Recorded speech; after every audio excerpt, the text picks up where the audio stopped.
बच्चों negotiable instrument act का MCQ है और जो जो इम्पोर्टेंट एमसीक्यू ईयर में आया उस पर डिस्कस कर रहा हूँ। Number of party involve in bill of exchange. Bill of exchange में के पार्टी इन्वॉल्व होता है तो आपको याद होगा 3 पार्टी, ड्रॉवर, ड्रॉई और पेई। बिल ऑफ एक्सचेंज में 2 पार्टी इन्वॉल्व होता है और प्रमोशनरी नोट में 2 पार्टी इन्वॉल्व होता है बेटा, लेकिन बिल ऑफ एक्सचेंज में 3 पार्टी इन्वॉल्व होता है।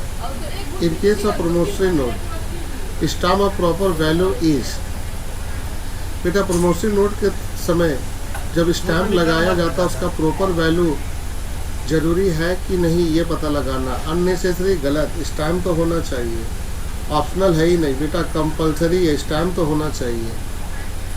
बिल ऑफ एक्सचेंज और प्रमोशनरी नोट में स्टैम्प होना चाहिए लेकिन चेक में स्टैम्प की ज़रूरत नहीं है।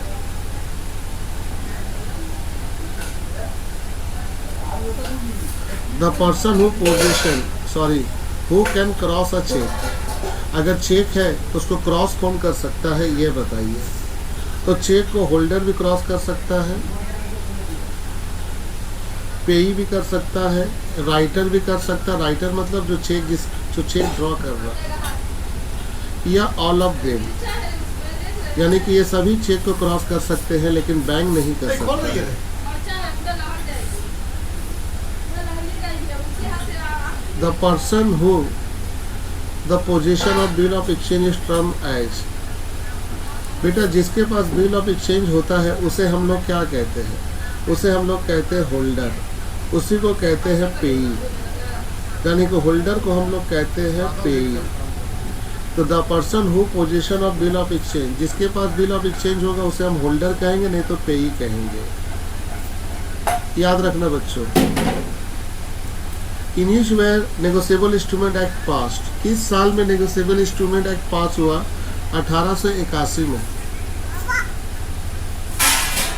1881 में नेगोशिएबल इंस्ट्रूमेंट एक्ट पास हुआ।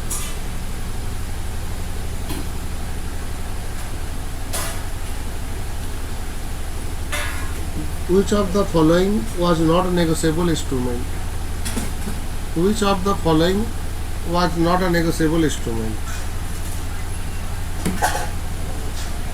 बच्चा इसमें आपको ये बताना है कि कौन नेगोशिएबल इंस्ट्रूमेंट नहीं है। नेगोशिएबल इंस्ट्रूमेंट बच्चा 3 तो होती है, बिल ऑफ एक्सचेंज, चेक और प्रमोशनरी नोट। इसको छोड़ के जो बाकी आएगा वो नहीं है, तो आंसर होगा पोस्टल ऑर्डर। ठीक है बच्चा। Which of the following is not a negotiable instrument? तो हुंडी बेटा,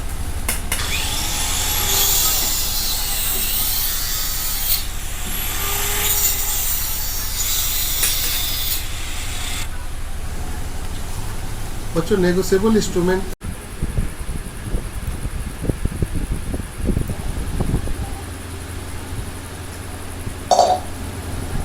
when a cheque is payable across the counter of bank it is called.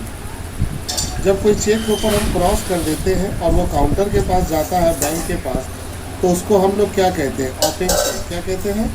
Open cheque. यानी कि क्रॉस चेक का दूसरा नाम है बेटा ओपन चेक। कोई भी लेके जाएगा उसको पेमेंट मिल जाएगा।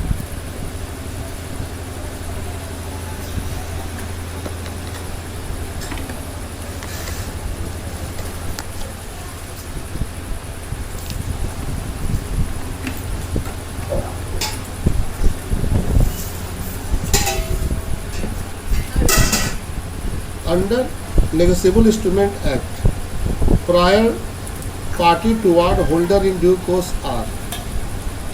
बेटा नेगोशिएबल इंस्ट्रूमेंट एक्ट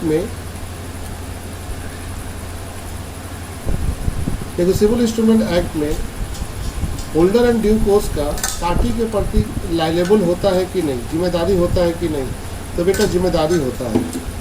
और बेटा होल्डर इन ड्यू कोर्स क्या है, मैं इस पर वीडियो बनाऊंगा और भेजूंगा, आने का चांस है, उसके बारे में आप जान लूँगा।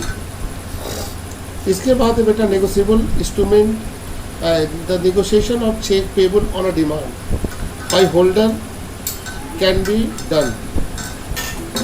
The negotiation of the check payable on demand by the holder can be done. Negotiation का मतलब होता है बेटा जहाँ हम चेक को इंडोर्स कर सकते हैं, तो हो जाएगा endorsement.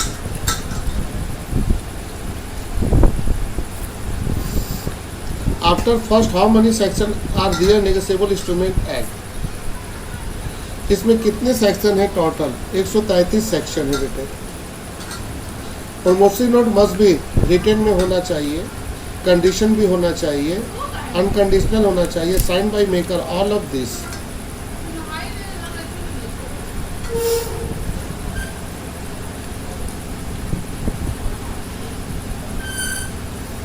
A check is always